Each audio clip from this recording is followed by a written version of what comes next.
Yeah, so it's like, look.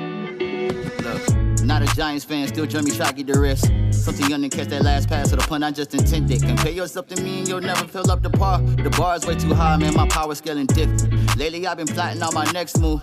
Like, should I pull a charge, start a school for the gifted? I got a suit on them, they would never mention. Really trying to volunteer to get put in a blender. Gas got me fried like I got a homie named Bender. The Julio all week, white boys call that a bender. The raw wave, hard on ice, I'm not so sensitive. So play up this bread, never come winter. We are not the same, what is unhitched to hinder. So why we never hang, I don't fuck with pretend. Petty, articulate, long-winded. That's why they real quiet when they speak on ill intentions. Ay. Bet you when you been, when you been, when you been. You took too long a break, please don't do this shit again. You really had me thinking last time was the end. You should know me better than that. You should know me better than that. Run it back, ayy.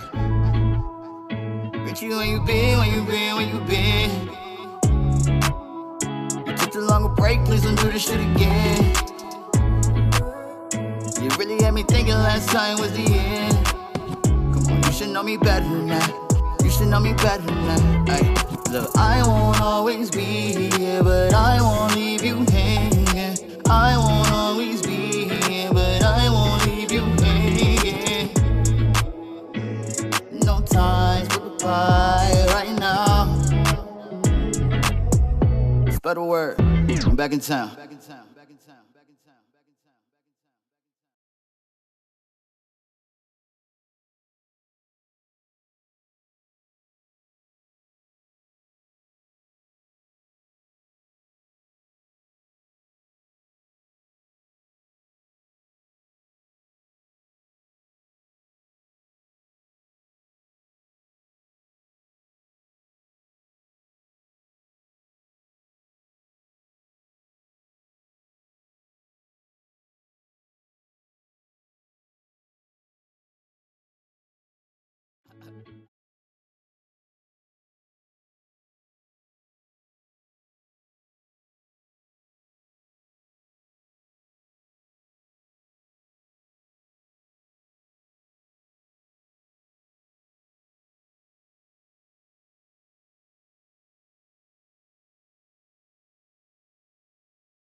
So, can I be honest with you? Yeah.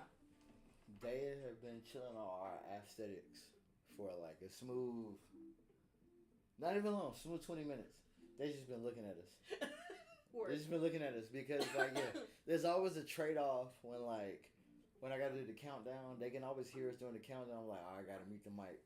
And then when like you were talking, I'm like, you talking some real shit. Then I remember like I had a phone call come in like mid countdown. And I was like, it threw my focus off. So it was just like, so if you missed the first 20 minutes, if you missed the first 20 minutes, all you need to know is just like, bro, it's all about being authentic in whatever you do and whatever resources you have. Mm-hmm. That's real shit.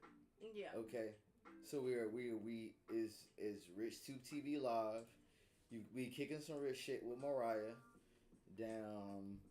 Now I do know her through a third party. We'll shout out the third party at the end because this is her stage. This is her shine. There. This is there. You said there twice. You said there twice. I'm so sorry. I got you. You good. This is their stage. This is their shine. Shit. So I'm gonna shout out. Is he still go? Is he? All right. So I'm gonna shout out him at the end. Right. Now this is 20. This is 24. You really need to be checking on pronouns anyway.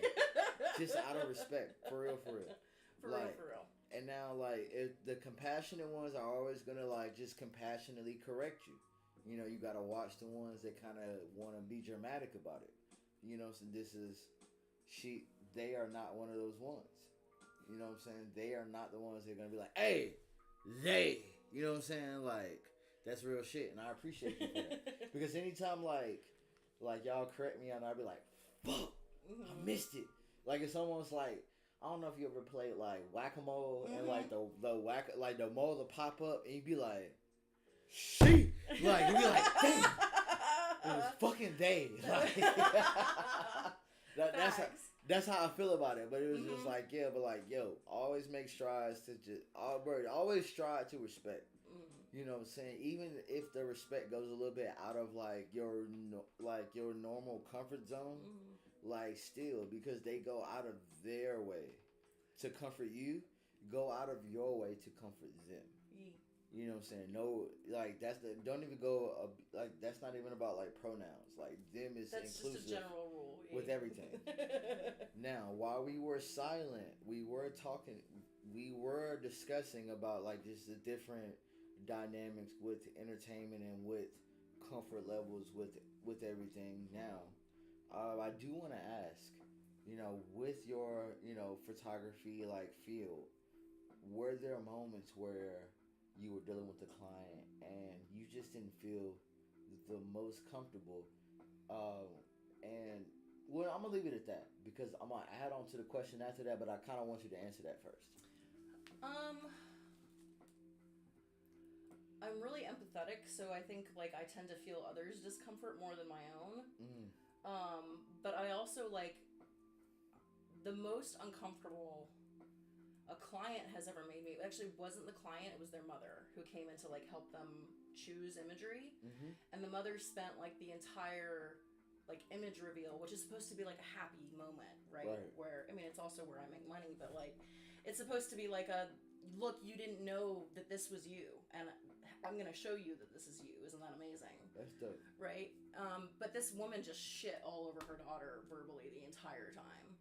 You know, and like she wasn't, like she was in her 40s, you know, and she was like, she was plus sized, and like she, you know, she had like, you know, she wasn't like the traditional sort of like skinny white chick, like in magazine beautiful. Right. But like, she was beautiful to me because I was photographing her, you know, and like she was beautiful to me because she gave me the vulnerability and the space to show her that she was beautiful, right? Those things, you know, and she was physically beautiful. She was gorgeous, like wavy red hair, and she was so, like her skin was so beautiful, and she had these piercing blue eyes, and so I took all these great photos of her, and her mother just came in and shit all over her the whole time, you know, and it was just like, and eventually this is the only time I've ever like been so uncomfortable that I've had to stop what I was doing. I was like, hey, I know you're trying to maybe help your daughter narrow down right now. Maybe. But we don't speak to each other that way in this studio. Okay. We don't speak to each other that way here. And if you can't be here in a supportive, loving way, I'm gonna have to ask you to step outside until we're finished. That's real shit. Because she was just so offensive. Like, I mean, even just shit like, you know, she would say, and it was so obvious to me that this beautiful person who was so excited to see her imagery, she was just so defeated at the end of it. Right. And it was not only did she tank my sale, this woman, which is obviously she obviously brought her mother in as like a temper her own enthusiasm, because she knew her mom was going to do that, you know. And so it was like, I don't know why you feel the need to think these things about yourself, but I need you to leave your mother's voice at the door right now, because she wasn't here when you were photographed, right? And the stuff that I'm showing you now is the result of that. So, like, go back to that space. Go back to the space where you were in tune with yourself, where you were, like, centered in your body and grounded, where you were, like, flowing through these posing things with me. You know, like, go back to that space and think about what that felt like then. But really what it taught me was that, like, that imagery has to reflect that space every single time. So even if you're in that space and you're real uncomfortable and you're real nervous, like, bring all that nerve into the imagery. You know, like, that, it's worth capturing because it's part of the human experience. That's real. So, but that's the most uncomfortable, like, a client's, somebody adjacent to the thing has made me. I've been real uncomfortable at like fashion shows, and I've had like male photographers kicked out of fashion shows a couple of times because they've been doing real inappropriate shit with the models. I got a guy kicked out from a fashion show who was a really problematic person because he kept going backstage like while they were undressing. And so finally I told the stage manager, I was like, you gotta get this guy out of here, because he's going back there with his camera and he's doing things like shooting from this angle underneath to try and get up dresses and shit. And backstage at a fashion show, everybody's naked, nobody looks hot, right? Like, everybody's just like trying to get into their meat suit. I had to perform at a fashion show one time, and it was just like, I was terrified. It's crazy back there. To walk back there because I didn't want... Everybody's naked, and the models are like used to being seen naked. Right? But like, that doesn't mean that it's okay to...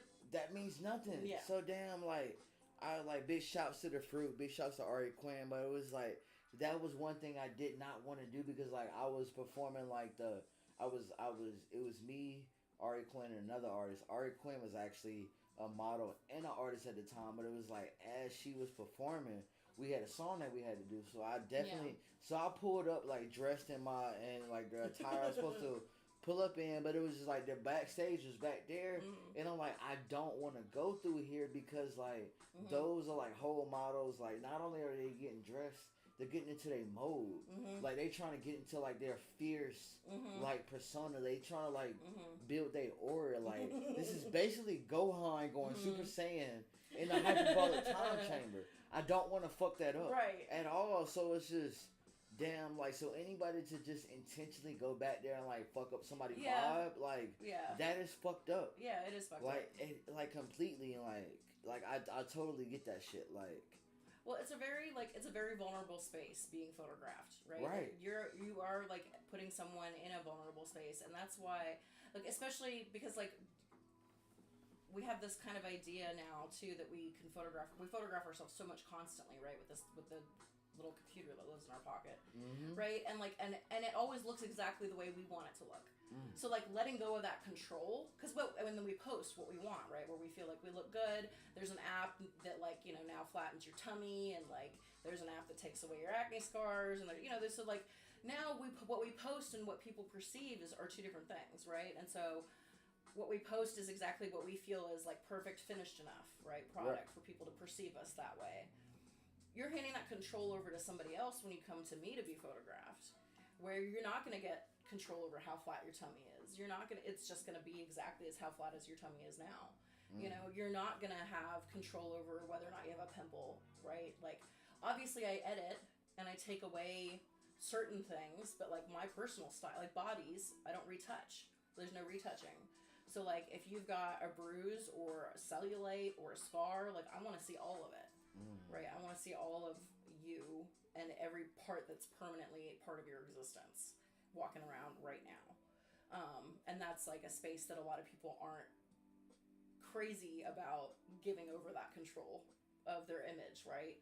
That's true. But the idea, though, is that like something really beautiful and true will come out of it. It's like, I get the concerns, but I also get the sentiment. And that's what makes the human race like so complex. It's like, you're able to see and understand unequivocally both sides, like as a point to they're not even parallel, but like Mm-hmm. they're just their own like separate like paths. So it's just like yeah, you really gotta. At the end of the day, it all depends on like what you don't mind showing or what you don't mind displaying, Mm-hmm. and then can you kind of compare that with what the photographer doesn't mind editing out or what they don't mind keeping in. Yeah. Like, well, and I assume like you wouldn't come and and choose to be photographed by me. And I educate people about what my retouching process looks like too. Like if you're paying good money to come and see me and be photographed, that's like, a good process. Yeah. And what I usually tell people is actually now I've done raw reveals where we shoot and then we look at the imagery immediately. So you're actually seeing the imagery, no retouching, because what I say is it's not my job to tell you how your body should look to you. Right. How your face should look to you. I want you to tell me what level of retouching you want. How do you want to see yourself? And then I'll do that.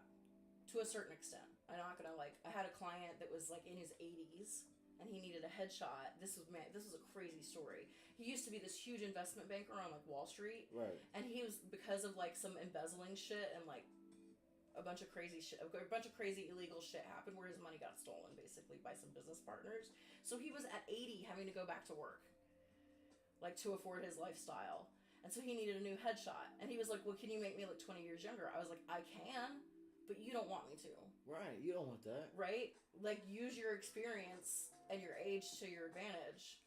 Your age is prestige. Yeah. Like, you're white. You're also a white man. Like, come on, you got this. Like, you don't need right. you don't need no help. Use your privilege. Use your privilege. Use your privilege. As a black man and a non-binary, we telling you, use your period. Privilege. What do you use your powers for good, please. For good and nothing use but your good. Powers for good. No cap. Because I feel like white men been using their powers a long time, and that's why we're here now. So use your powers for good is the right. The qualifier there, please. No cap. My bad, y'all. Look, the same person that, if y'all been on my Instagram, the same person that made my rug right there, and also they used the rug in like for that image right there, like yeah. Word. I'm really trying to put a show together. Like they've been going all over like the planet and capturing different tequilas, and they've been saving like the last like I would say 6 to 8 like shots. And like we're really trying to like put like a show together like where we really like we'll have the table lined up with different tequilas, and we really finna tell these people what tequila to buy and what tequila to not buy in and out of town.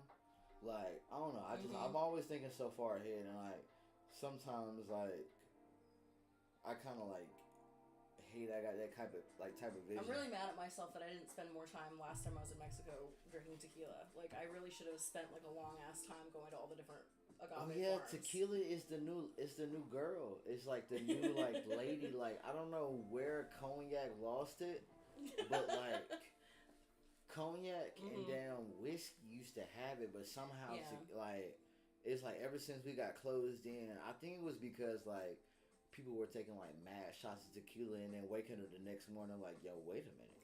I wonder if part of it, well, for whiskey anyway, because I'm a Scotch drinker. That's my drink of choice.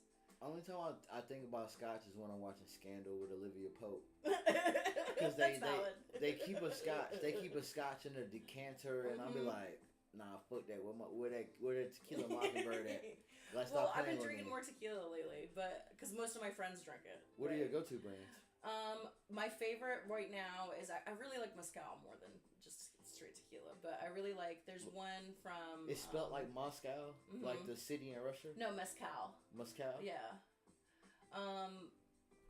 There's one from Casamigos that's in like a black bottle. There's a Casamigos whiskey? No, it's a mezcal. It's a tequila aged in old whiskey barrels. Oh. So it's like tequila with this like smoky like back taste. Like afterwards it leaves this like smoky finish in your mouth like a whiskey would. It's awesome. Interesting. It's so good. Tequila with a whiskey finish. Yeah. Is crazy. It is crazy. It's so good. That's like the Whopper and the Big Mac coming together. It's the turducken of liquors, yeah. Like, oh my god. It is. It's really good. It's really good shit. That's gonna knock me out my sleep. Like, yo, tequila with a whiskey? Mm-hmm. Like, yo, it's so smoky and it's so good. Now, I will say, I don't know if y'all peeped, but I was at the Asheville open mic. Where it was a ABC store I pulled up to. As a tequila drinker, I feel like y'all don't drink nothing but tequila in the mountains. No. Because they kept tequila in like the display window as we were pulling up, and I'm like, I could see the whole tequila section as I was pulling up. I'm like, yo, are y'all using tequila to bring me in? Because we knew you was coming. We had to get stocked, right? Bruh, that's all I was saying. I was like, they knew I had to be here in Buncombe and Haywood. They knew I had to be here. Like, there's no way I had tequila Mockingbird by the motherfucking window. Like, I'm sitting there like, yo, what the fuck? Like, bruh, it's like, oh, like, crazy. No, now, everybody I know drinks tequila now. So, like, as a content creator, because our photographers, rappers, singers, like any artist, streamers, reactors, anybody that can bring content out of thin air, like, what are your main like inspiration factors before you go in? Okay. Before I create or before I sit down to make content? Because they're two different processes for me. You know what I want you to do? I want you to take this lighter. I want you to light one of those L's you got, and then I want you to answer that question. Okay, bet. I got you.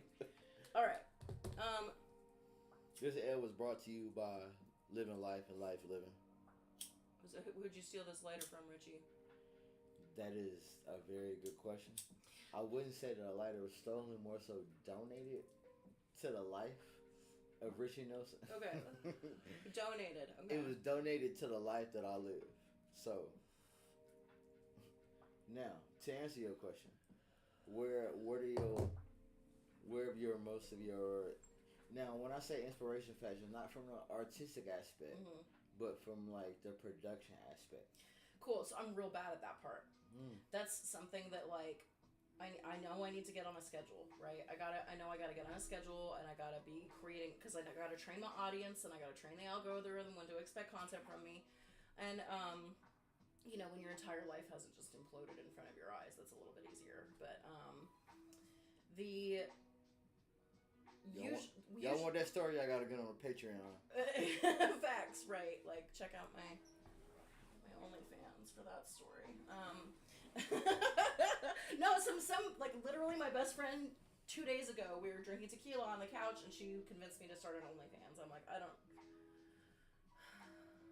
know how I'm gonna do that, but it's like, I don't knock anybody's OnlyFans as an independent rapper, because it's literally the same thing.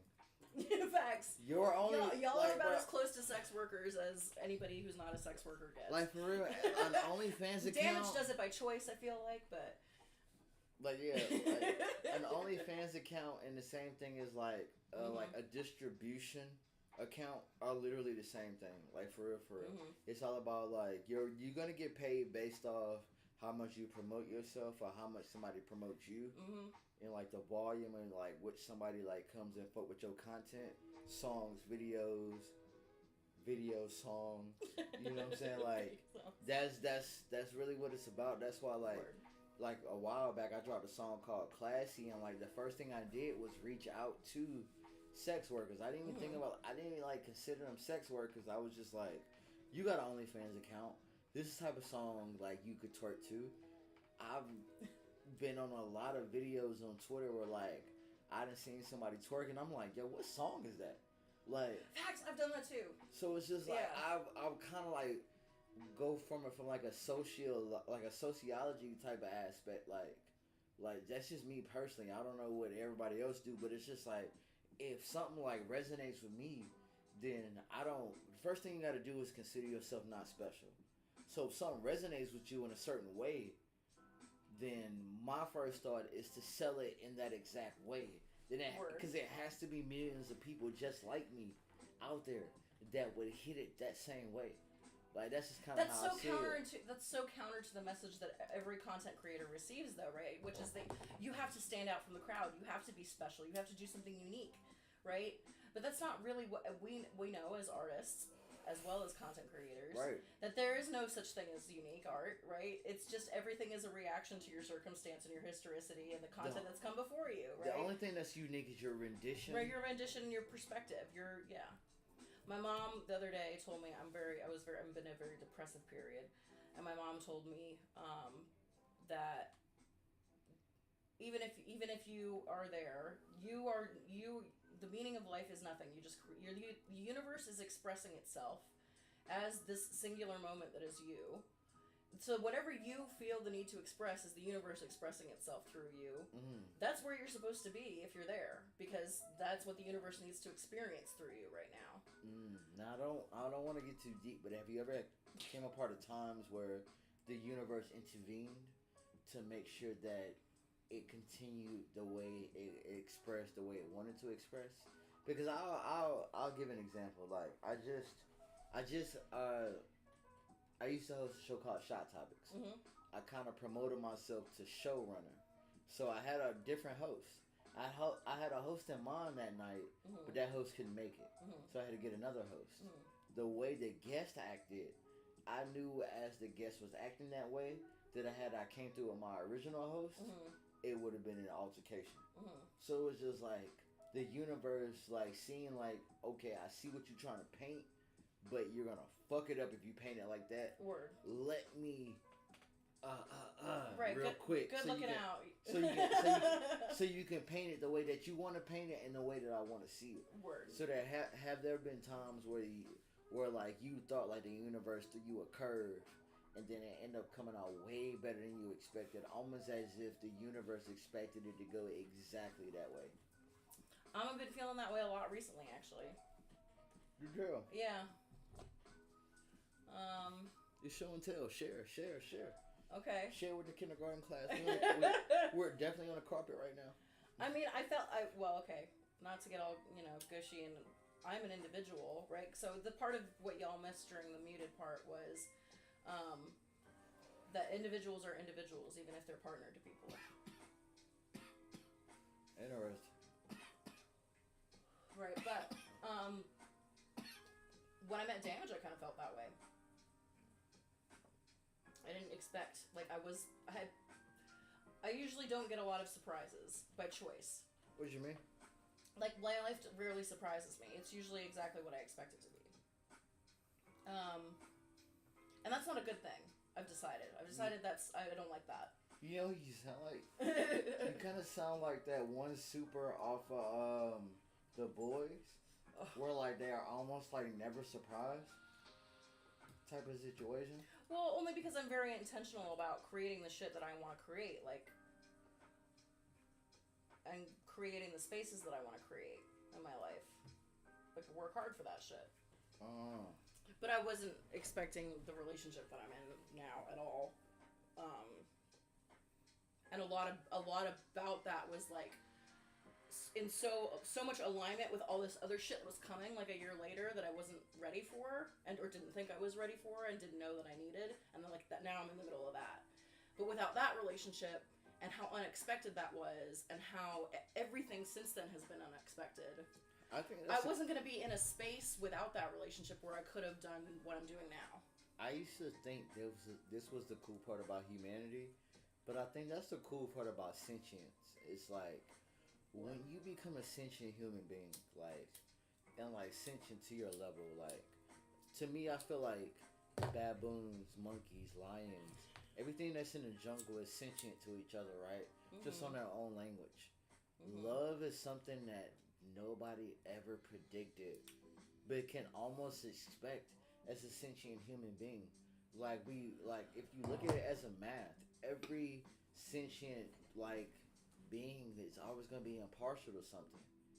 But, like, it's almost like you predict each person being completely impartial to something wholeheartedly, mm-hmm. or, like, just solely impartial to something, but you don't know what to call it. And it's mathematically, it's called love. It's called companionship, and it's just, like, when you have two parties that are like completely impartial to one another from a mathematics standpoint, you can't even do the math for that. And it's just so you could do a whole lot of math on how your life is going to turn out, but the one math to expect, but also the one math you can't calculate is the one math that gets in the way of the entire equation. Yeah. And that's what like I fuck with. That would be my boyfriend. Like, yeah. and that's what I fuck with about sentience, like as a whole. Like I feel like that is just you could do the math about how a certain individual is going to react and like how they're going to be in a situation, how they're going to adapt. But what you can never adapt to, or what you can never do the math for, is who they come across physically. Who is physically compatible to them in a reproduction sort of sense, in a reproduction sort of mock setting. Nobody ever has considered using every mock setting as a real setting, even though an extra human being doesn't come out of it. Right. Like nobody ever thought about it. Like our brains are so complex. Even when we practice reproduction, we're still gonna have an emotional effect to it. Like, did you know that? Like, you know, have you ever smelled somebody and they just smell so good? Have you ever had a smell come 8 years later and it take you directly back to the 8 years? Well, the scent and memory, the way that our brains work, like link scent and memory very closely.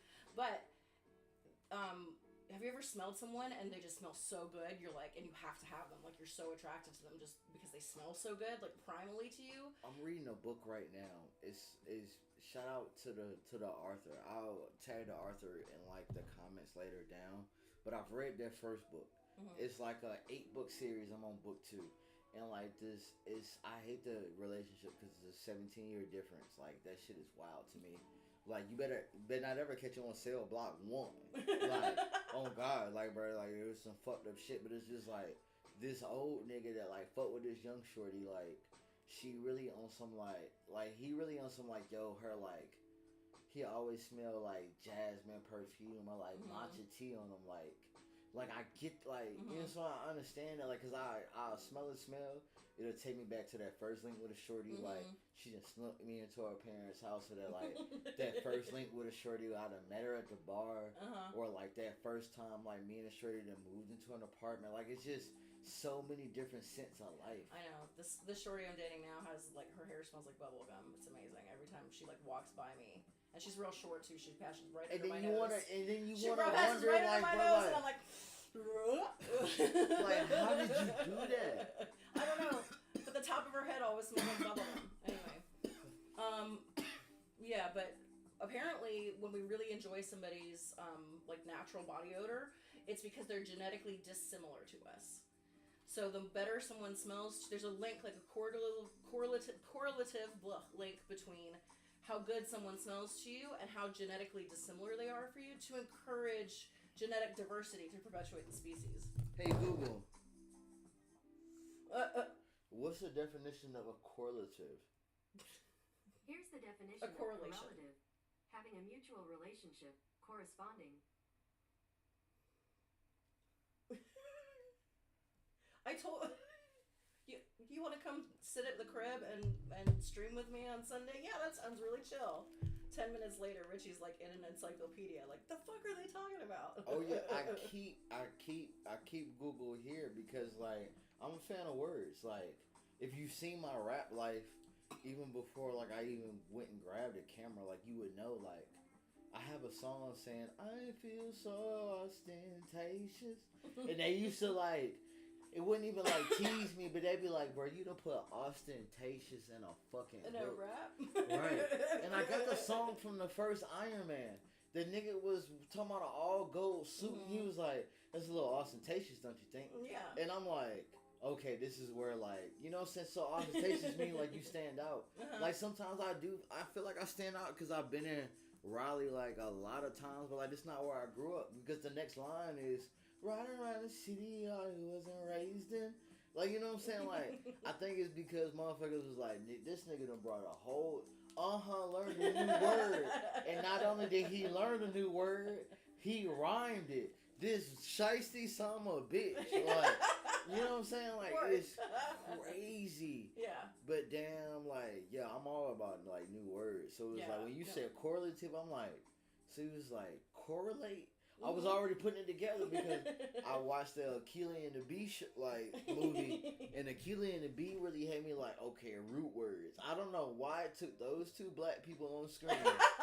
No cap, I don't know why it took Keke Palmer and goddamn Lawrence Fishburne for them to goddamn make me key into fucking root words. Because root words been around forever. Yeah. Like, obviously. But it was like, bro, you gotta understand the root of a word. And and I'm like, root words, I got you. And then it was just like, I don't know. It's just, bro, I'm always... Well, Damage is doing that now because he's learning French. French? Yeah. And so, so he'd be like texting me when he figures out, like, oh, I know this word because it's the root of this word is that. So, like, when you start to learn another language, that comes up a lot. Because you, like, the root of the English word and the root of the French word will be the same. Right, so you'll be able to figure out like what the French word. So like means. no cap between like me rewatching Narcos and me watching Japanese, like me watching like anime. I feel like I'm like learning Spanish and Japanese at the same time, and I'm starting to like it's crazy like the different nuances between the languages and how like English has its own nuance as well. But you start to learn that English is probably the most complicated language in the world. It is. It's like the one with the most grammatical exceptions, and it's crazy. English is an insane language. Homonyms? Yeah. Y'all motherfuckers know about homonyms? These motherfuckers coming up in our language? Like, bro, homonyms is crazy. It's a homonyms, homophones, yeah. synonyms, antonyms. Yep. Like, bro, for you to have a whole language in your bag and you want to come over and learn English, yeah, you a bold son of a bitch. Yeah, it's like for real. Like, you want to learn English, and then you gotta figure out like, oh, guess what? English is different depending on the state, pussy. Like it's crazy. Facts. Like for real, like, bro, because I think like and I'm actually English as well, and my dad is from England, and like so then there's the English, which is real English, which is not what Americans speak. See, I'm from North Carolina, okay? So goddamn, you would hear a motherfucker talk like this, you know what I'm saying? Like where a motherfucker don't want to use his S's, no time, like no time out, like bro, time out, talking about how motherfuckers say. Condense that into Tama. Like, bro, once you hear some shit like that go down, you start to lock in. Like, hold on, wait a minute. Like, now it's getting to the point where I'm really trying to speak with a vernacular of things with overseas. You see, and it's quite hard. And so, but at the same time, it's quite simple because. There's not so many nuances out there overseas as it is down south, and it's quite crazy. It's literally mad. It's mad. It's literally mad. It's literally mad. Yeah. And I feel like if I ever go to another casting call and they ask, they request, they ponder about who could really speak within these different vernaculars, and I think that Richie Nelson. I think could really. I think you excel. should really. Yeah, I think you should really consider Mr. Richie Nelson. Because think about Damson Andrews. He played a drug dealer from Compton. Idris Elba. He played a mechanic from Louisiana. Yeah. What the fuck? Side note. Side note. Oh. Side note. So why? Sorry, I stopped listening after the words Idris Elba. My mind was somewhere else. Idris Elba could play a mechanic from Louisiana with 3 kids. So why couldn't a native from the country areas of North Carolina excel in the United Kingdom, in the entire Europe region? So I don't know if you know, but the Doctor has already been cast as a black man, so you've missed your window a bit, but... That's the crazy thing about a window. Sometimes you often underestimate how big the window is. And if you have the ability to get through the pain, not pain is in emotion, pain is in structure, P-A-N-E. If you have the ability to get through the pain, then... Thus, you make it through the window. Soundbite. No, Kat, I really been practicing my shit. Like, I really been trying to get on my shit. Like, no, yeah, I was in Southampton for a minute. You know, it was like, I don't. It's just, bro. I don't know why. Like, ever since like Game of Thrones, the Kingsman. I don't know if you ever seen the Kingsman. The Kingsman really had me like, yo, I gotta get my shit together, bro. Like, bro, these niggas are speaking crazy everywhere, and I have to change it. Like, bro, for real. Once I heard process, I was like, okay, process. And then these niggas don't use, like, they don't have a silent T. They say valet. I'm like, what the fuck is a valet? Oh, valet. Valet, yeah. Oh, y'all not fancy enough. I got y'all. Don't worry about it. I got it. Richard Nelson. Zero's my name. I say zero because it's a pseudonym. Yeah. And a pseudonym is not passed on to any of my offspring. So it's zero. It's still in purgatory, if you will. You know, it's all about word choice too. It's all about word choice. You know, instead of saying, "Are you fucking crazy?" You say, "Are you mad?" Yeah. You know. Ratchet as fuck. Bro, I've been waiting on my time to shine, bro. For real. I've been waiting, bro. The BBC will be calling any day now. The next time there's a Game of Thrones casting, bro, I'm gonna go in that motherfucker smooth as hell. I'm gonna have all my shit scruffed out. I'm gonna have that shit till my goddamn belly button. Like, bro. I'm gonna hit him with the Yo Grace. I'm sure the BBC will be on the phone any day now. Should your military move behind your dragon, I believe that you would be the standing force behind it all. With my bid of my chin, you cannot blow this house down. No bad wolf. Word, okay. Alright, hey, bro. Yo, we've been kicking some real shit for a little bit. I took this little tidbit. Well, I kind of made it in the middle of the show, and I kind of took it from that show. Big shots to Four Phones. Big shots to That's Law. I used to always ask, like, what did you learn from that show? What is the tidbit that you picked up from this? Like, kind of like Mr. Rogers' Neighborhood, Sesame Street, and like, I kind of want to see if somebody like picked up something at the end of the day.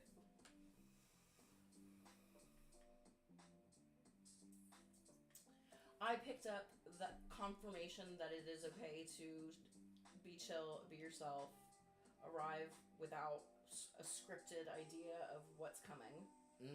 Embrace the moment and lean into it and have a good time. That is super dope, and I'm glad you picked that up, because that's how you should always be, because that's where the most natural moments come from. Because I actually picked that up from a photographer. Like, the best photos are the ones where somebody doesn't even know where the camera's even there. So I applied that to life. Like, sometimes, like, your best moments are gonna come from where the camera's just on and you forgot it was even there. And like, I've seen some of the funniest moments. Like, even up until a week ago, had a homeboy like in tears off the tequila. He's still talking into the camera, and I'm like, why are you still talking into the camera? Whole time the camera is off. He don't even know we stopped being live like an hour ago. He just see the stage light and like, oh my god, you still like. Yeah. It's just like sometimes you'll get the most candid moments out of people when they don't know. So it's just like, I'm glad you picked that up for me. Yeah, for sure. What I picked up is to just love who you are in. It's just like, it wasn't even a pickup. It was more so like a reassurance. Like I said, I'm super glad that there's a lot of people out there that just kind of like willing to stand on business about what they do and like who they are.